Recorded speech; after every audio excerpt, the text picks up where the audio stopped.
What do we got left? 2024 stuff, huh? Yeah. Apropos of our lib signs from last week, comedian Kate Willett posted this. In this house, we believe decrease COVID isolation to 1 day, increase police funding, end the right to seek asylum, and expand ICE. We don't want abortion on demand, but we guess Roe v. Wade was right. Not much we can do, though.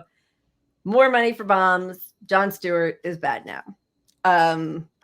Which is right along the lines of our last week, where in my neighborhood, people have taken down their regular "in this house we believe" signs because Democrats have systematically crossed each one of those off. And now it's just vote for democracy.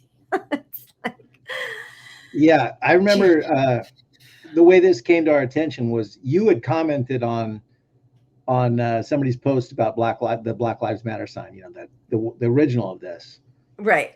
And then maybe you'd already seen it, but I sent you that because she put that out like an hour later or something. It was like, yeah. It was right around the same time. Yeah.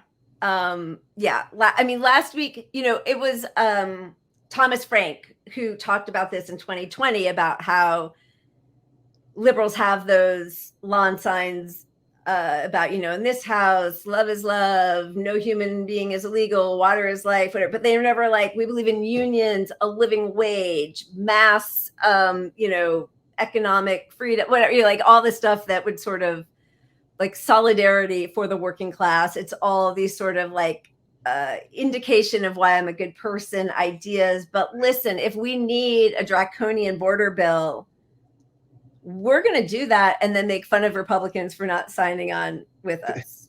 We're going to double the funding for cops, for war, genocide. Yeah. Democrats are out boasting about the fact they co-signed every right-wing border patrol policy they wanted. We're like, yeah, let's do it. Owned. And then they didn't do it. Republicans are so owned. Gotcha. And they think that's going to appeal to progressives or people affected by the border policy. I mean, it's just like, this is their win to them. This is the win. We met you all the way over there in fascist land and you still didn't want it. Hypocrites. It's such a great tactic. Give the fascists everything they want. They're going to move further right and you're going to lose. And we all get what you deserve. Okay. Should we show the border clip? Yeah, because it really, Jesus Christ. They actually really are working to make it seem like this was a loss for Republicans. This is the toughest border bill in a generation. This is what Republicans were demanding. Y'all were saying a week ago before Donald Trump stepped in, he said the best border security bill ever. Now they're saying we're going to kill it. We had a lot of crazy in the last 7 or 8 years. This is definitely a contender for leader of the pack. Now they had the opportunity to get a bill, a bipartisan bill, passed into law that would really do something about the crisis at the border. This is an issue that is affecting blue states, blue cities, red states, red city. The country is screaming for help, and they're saying that they would put aside this issue purely for political gains. The Border Patrol Union came out and the acting CBP chief both came out and said it's not perfect, but this is the best thing we've seen in decades. So are Republicans going to say that the Border Patrol Union and the acting CBP chief are wrong? That is so crazy. Republicans are the ones who insisted on a border deal above everything else, and now they're backing out. Are they lawmakers or are they 5-year-olds at dinner time?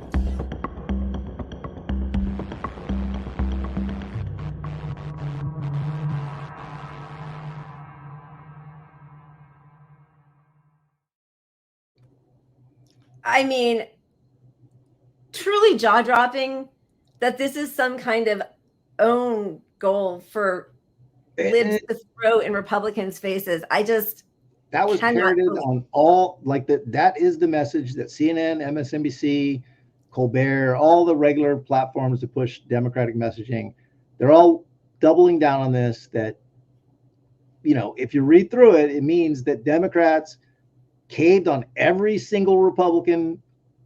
It means that Democrats have no ideology. It's an admission. Because what does it mean if you win when you've given everything to the right wing? So, like, what's the win then? What do you get with the person who wins? What's the point? Yeah, we missed that. We could bring her back. If only Never Trump forget. got power, she'd go visit the border again. Never forget. The Never. harshest border policy that ever existed right here. That's right. We tried to give the Republicans, but they wouldn't let us be as evil as they wanted. So they're going to be. So what does this mean? It means they're going to run on being harsher, because Trump just dragged them to the right on this issue, said we have to be harsher. And now Democrats have to go even farther right. It's a ratchet effect that we always hear about on Twitter. Yep. They're going to go right because they're going to try to appeal to Republicans and moderates, and the whole country is going to think, well, if even, you know, your centrist, progressive-y, mom, dad, whatever, they're going to think, well, if the Democrats are even over that far to the right, it must be a real problem, because now it's, you know, even they were going to go with what the Republicans are. So even us Democrats should say, oh my God, the border's an issue. Oh, holy fuck, the border. These Mexicans. And, right, it is an issue. It is. But the issue isn't to put people in cages or tell them not to come or make it impossible or illegal to apply for asylum, which it is completely legal to apply for asylum. I mean,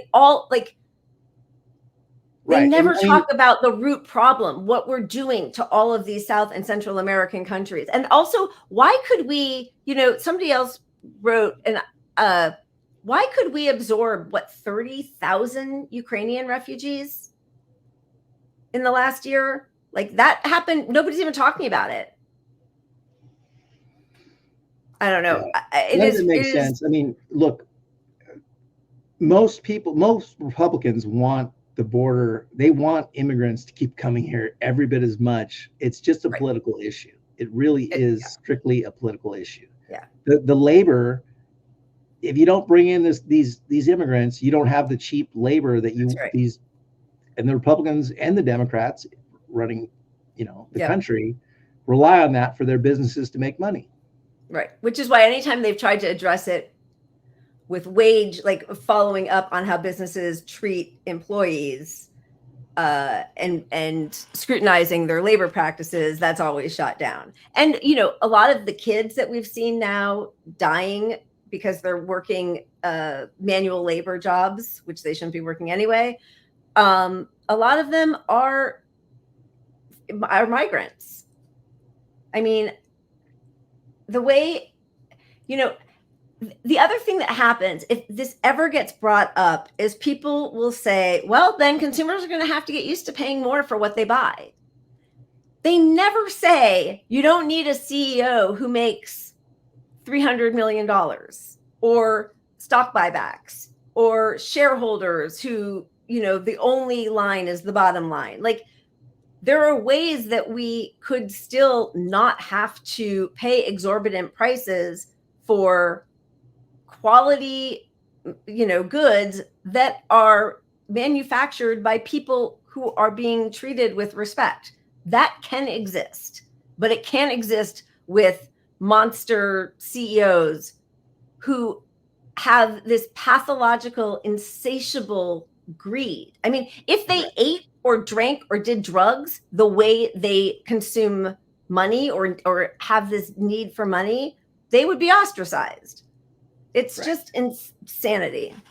The problem is this country and the world at all is in a disaster. We have so many looming problems, and disaster capitalism is now in every segment of society because everything is falling apart. The climate is falling apart, which that means that these villains will get their claws into all these politicians to make policy that even fucks us more, because it's an opportunity, because now we need some changes, and the changes are not going to be ever in anything that changes. So disaster capitalism is real and taking over, and we're not going to vote our way out of it because these politicians rely on disaster capitalism money. Exactly.